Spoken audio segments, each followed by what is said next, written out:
Et à tous et bienvenue dans ce nouveau tutoriel dédié aujourd'hui aussi bien à Photoshop, à Illustrator ou à InDesign. L'idée c'est de voir comment fonctionne le principe de règles.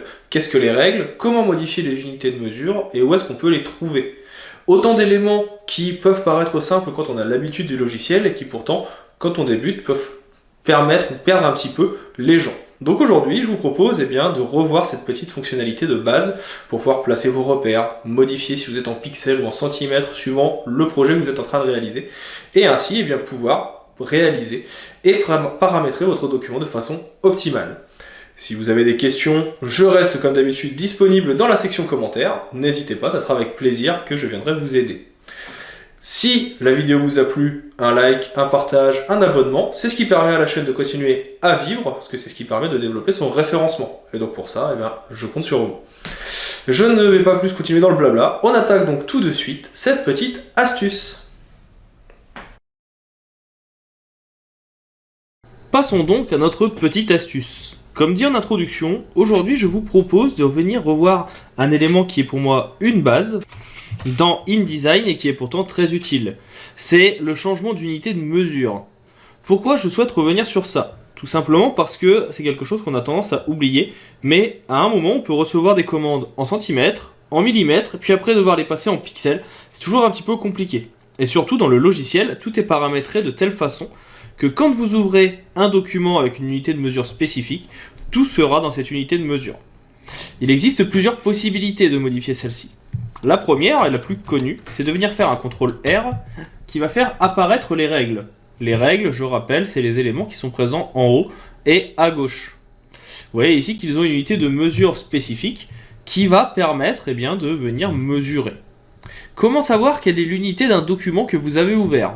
Si vous venez faire un clic droit, vous retrouverez ici l'intégralité des unités de mesure présentes dans InDesign. Le point, le pica, le pouce décimaux, millimètres, centimètres et autres. Et là, on voit que l'on est en pixels. Et si vous venez passer maintenant en millimètres, l'unité de mesure sera changée automatiquement pour correspondre à vos besoins.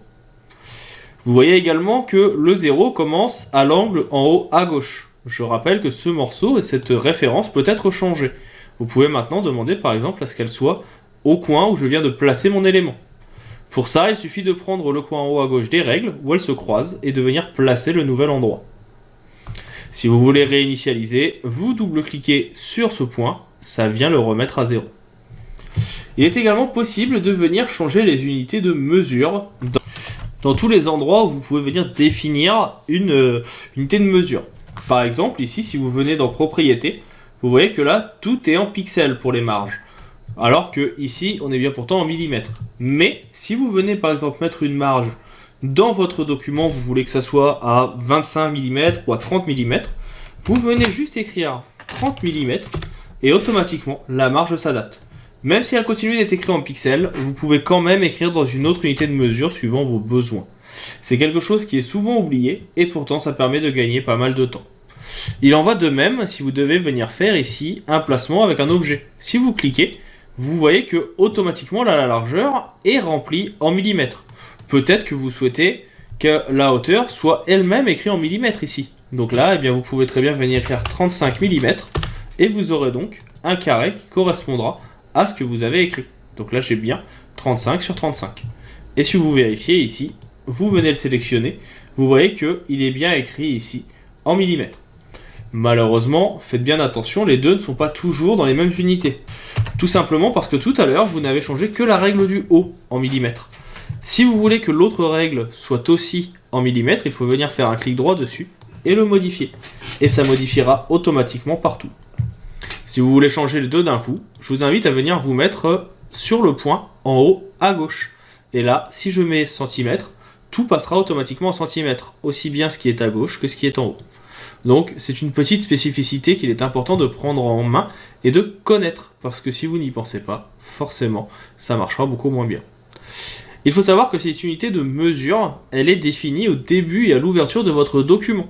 Vous faites Fichier nouveau, document, que vous connaissez normalement tous, ça vous ouvre l'interface de document, et en fait c'est si vous venez ici à cet endroit définir pixel au début, que le document se mettra en pixels. Si vous le mettez directement en millimètres, l'unité de mesure, sera celle-ci lors de votre mise en page. Donc là par exemple, vous voyez, je suis bien directement au millimètre.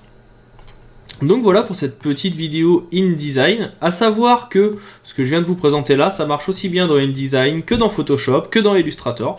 Le raccourci pour les règles est le même, CTRL-R, et le traitement des unités de mesure aussi. Ça pourra vous être vraiment utile dans vos projets, profitez-en.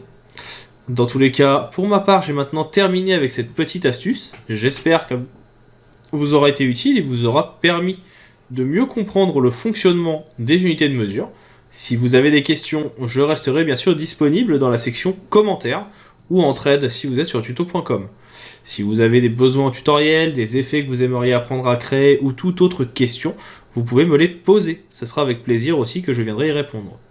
Si la vidéo vous a plu, un petit partage, un like, un abonnement, tout ce qu'il faut pour que la chaîne continue à vivre. Plus vous venez réaliser ces actions et plus le référencement augmente. Donc j'ai besoin de vous pour ça.